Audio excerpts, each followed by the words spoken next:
विधान परिषदेसाठी शिवसेनेकडून 4 पैकी 3 उमेदवार जाहीर करण्यात आलेले आहेत। ठाणे, नाशिक आणि परभणीच्या जागेसाठी उमेदवार जाहीर केलेले आहेत। यवतमाळच्या जागेसाठी अद्याप नाव जाहीर नाही। ठाणे विधान परिषदेसाठी रवींद्र फाटक अधिकृत उमेदवार असतील। नाशिकमधून नरेंद्र तराडे तर परभणीतून सईद खान हे उमेदवार असतील।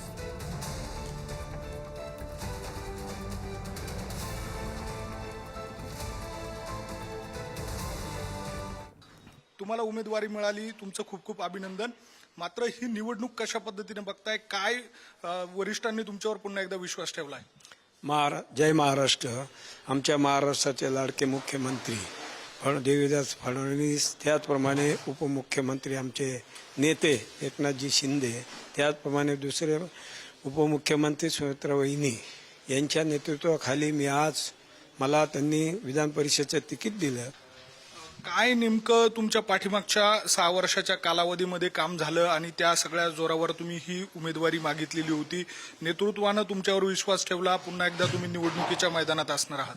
आमचे नेते उपमुख्यमंत्री एकनाथजी शिंदे साहेब यांच्या नेतृत्वाखाली मी 6 वर्ष काम केलं आणि परत आता मला त्यांनी संधी दिली, कारण ते ज्या पद्धतीने काम करतात विकासाचं काम, त्या त्यांच्या पावलावर पाऊल ठेवून काम करण्याचं मला संधी मिळाली। त्याच पद्धतीने मला त्यांनी जी संधी दिली तो विकासाच्या दृष्टिकोनातून जनतेची सेवा करण्याची संधी मी ती पूर्ण पार पाडेल। याच्यामध्ये मुद्दा असा आहे की महायुतीची उमेदवारी तुम्हाला मिळाली, आजच्या दिवशी तुम्ही शक्ती प्रदर्शन करत उमेदवारी अर्ज देखील दाखल करणार आहात।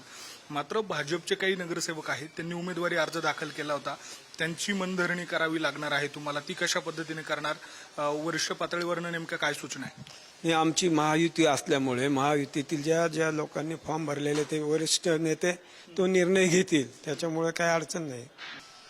आता या सगळ्या काळामध्ये तुम्ही ज्या पद्धतीने आता निवडणुकीला सामोरं जात आहे, महाविकास आघाडी सुद्धा या निवडणुकीच्या मैदानात असणार आहे, किती आव्हान तुम्हाला वाटतं?